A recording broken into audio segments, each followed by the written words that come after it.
बिस्मिल्लाहिर्रहमानिर्रहीम। शुरू अल्लाह पाक के बाबरकत नाम से जो बड़ा मेहरबान और निहायत रहम करने वाला रब है। अस्सलाम वालेकुम रहमतुल्लाहि व बरकातुहू। मेरे तमाम बहन भाइयों को मेरे इस चैनल राइज एंड शाइन पर बहुत बहुत खुश आमदीद। जिन्होंने चैनल को सब्सक्राइब किया, वीडियोस को लाइक और शेयर किया, उनका बहुत बहुत शुक्रिया। और जिन्होंने चैनल को सब्सक्राइब नहीं किया, वीडियोस को लाइक और शेयर नहीं किया, मुझसे यही कहूंगी कि अल्लाह पाक की बारगाह में मेरे इस छोटे से आपस में आपका चैनल, आपका लाइक और शेयर बहुत ही हेल्पिंग होगा और अल्लाह पाक आपको भी इसके नीचे ताक़त दे, आमीन। और 2K सब्सक्राइबर्स पर जो मैंने गिव अवे अनाउंस किया है, उनको विन करने के लिए चैनल को ज्यादा से ज्यादा सब्सक्राइब करें, वीडियोस को लाइक करें, शेयर करें। तो चलें जी, शुरू करते हैं आज के वीडियो। अल्हम्दुलिल्लाह, अल्लाह पाक का आज भी एक बहुत ही खूबसूरत दिन है और आज भी अल्लाह पाक हम सब पर अपना फजल और करम ऐसे ही कायम रखे, आमीन। आज जिस मौजू पर मैं अपने बहन भाइयों से गुफ्तगू करना चाह रही हूँ वो मौजू है कि फजर की नमाज हमारी जिंदगी में कितनी जरूरी है और फजर की नमाज छोड़ने वाले को अल्लाह पाक को क्या सजा देता है। फजर की नमाज एक ऐसी नमाज है जो शैतान के ऊपर बहुत भारी होती है, क्योंकि जो भी शख्स फजर की नमाज के लिए उठकर अल्लाह पाक की बारगाह में हाजिर हो जाता है, उस वक्त शैतान जो है उसके ऊपर बहुत बोझ आता है। वो बहुत ज्यादा अपने आप को छोटा महसूस करता है। उसकी जितनी ताकत, जितनी पावर उस इंसान के ऊपर हावी हो रही होती है वो खत्म हो जाती है, क्योंकि वो वक्त ऐसा होता है कि जब इंसान गहरी नींद में होता है और उस वक्त शैतान उसको इस बात पर कायल कर रहा होता है, इस बात पर उसे राजी कर रहा होता है कि तू आराम कर, तू सोया रहे, कोई मसला नहीं, अभी तो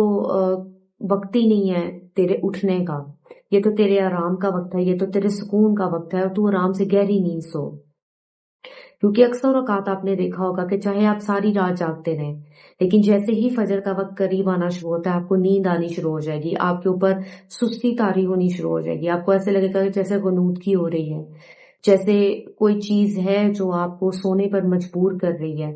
आपके अंदर हिम्मत नहीं है, आपके अंदर ताकत नहीं है कि आप उठकर फजर की नमाज अदा कर सकें।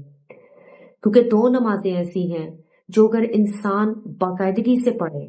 और कभी भी उनके ऊपर सुस्ती का मुजाहरा ना करे, क्योंकि उस वक्त शैतान इंसान के ऊपर सबसे ज्यादा हावी हो रहा होता है। एक फजर की नमाज और एक इशा की नमाज। क्योंकि सुबह की नमाज ऐसी है कि जब हमें नींद से बेदार होना होता है, हमें अपने गर्म बिस्तर को छोड़ना होता है और उस वक्त शैतान सबसे ज्यादा जोर लगा रहा होता है कि ये इंसान सोया रहे, ये उठे नहीं, अल्लाह पाक की बारगाह में हाजिर ना हो। और दूसरी इशा की नमाज। इशा की नमाज के वक्त भी सारा दिन, क्योंकि हम काम करके सारा दिन काम में हमने गुजारा होता है और मेरी बहनें घरों में थकी होंगी, मेरे भाई सारा दिन बाहर जो भी मुलाजमत या जो भी काम वो करते हैं वो करके थके होंगे, तो फिर इंसान के अंदर उतनी हिम्मत बाकी नहीं होती कि वो अल्लाह पाक की बारगाह में हाजिर हो सके। और उस वक्त भी शैतान पूरी तरह हावी हो रहा होता है कि ये नमाज जो है ये इंसान कज़ा कर दे और अल्लाह की बारगाह में हाजिरी ना दे। तो फजर की नमाज के वक्त जब इंसान अल्लाह के फजल और करम से उठ जाता है तो शैतान को उसी वक्त शिकस्त मिलती है और वो वहां से भाग जाता है लान तान करता हुआ कि मैंने तो बड़ी कोशिश की थी कि ये बंदा सोया रहे, ये उठ के फिर अपने परवरदिगार की बारगाह में हाजिर हो गया। तो फजर की नमाज जो है वो शैतान की पहली शिकस्त है। शैतान को उस दिन में आपने अगर शिकस्त देनी है, आपने अगर शैतान को अपने मामला से दूर रखना है पूरा दिन, तो आप फजर की नमाज के वक्त जो है वो अल्लाह पाक की बारगाह में हाजिर हो जाए। फजर की नमाज उन लोगों को नसीब होती है जिनके ऊपर अल्लाह का फजल और करम होता है, जिनको अल्लाह पाक खुद चाहता है कि ये बंदा मेरी बारगाह में हाजिर हो। तो जितना मर्जी शैतान तंग कर ले, जितना मर्जी शैतान मजबूर कर ले कि नहीं तू सोया रहे तो उठ नहीं, लेकिन जिनके ऊपर अल्लाह का फजल और करम होता है वो लोग खुद ब खुद उठ जाते हैं उस वक्त पे, शैतान के बारहा भटकाने के बावजूद कि नहीं तेरा पाक परवरदिगार तो राजी हो जाएगा, कोई बात नहीं, वो तुझे माफ कर देगा, तू सोया रहे। लेकिन उस इंसान को अल्लाह पाक खुद उठाता है कि नहीं ये मेरा बंदा, मुझे चाहिए मुसल्ले के ऊपर, मैं चाहता हूं कि ये मेरी बारगाह में हाजिर हो और मुझसे सारे दिन का करम और फजल मांगे, मुझसे अपना रिस्क मांगे, अपनी अपनी हाजत के लिए अब मेरी बारगाह में दुआ करे। तो शैतान की पहली शिकस्त तो यहाँ से ही शुरू हो जाती है सारे दिन के लिए कि जब इंसान फजर की नमाज के वक्त उठ जाता है। फिर दूसरी बात यह है कि फजर की नमाज के वक्त जब हम उठकर अल्लाह पाक की बारगाह में दुआ करते हैं تو اللہ پاک اس وقت فرماتا ہے کہ میں اپنے بندوں کو رزق عطا کر رہا ہوتا ہوں، میں اس وقت رزق بانٹ رہا ہوتا ہوں، اور جو لوگ میری بارگاہ میں حاضر ہو کر اپنی حاجتوں کے لیے، اپنے رزق کے لیے، اپنی برکتوں کے لیے دعا مانگتے ہیں تو میں انہیں عطا کرتا ہوں۔ تو جو لوگ بھی صبح سویرے اٹھ کر اللہ پاک کی بارگاہ میں حاضر ہو جاتے ہیں طلوع آفتاب سے پہلے،